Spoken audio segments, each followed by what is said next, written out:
Hvert år hører millioner af europæere de ord, de aldrig havde forventet.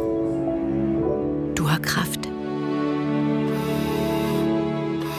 Men bag disse ord ligger historier om robusthed, håb og innovation.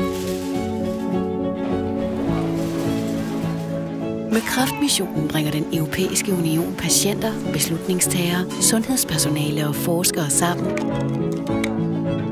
Forenet om ét mål. At forbedre mere end 3 millioner liv inden 2030.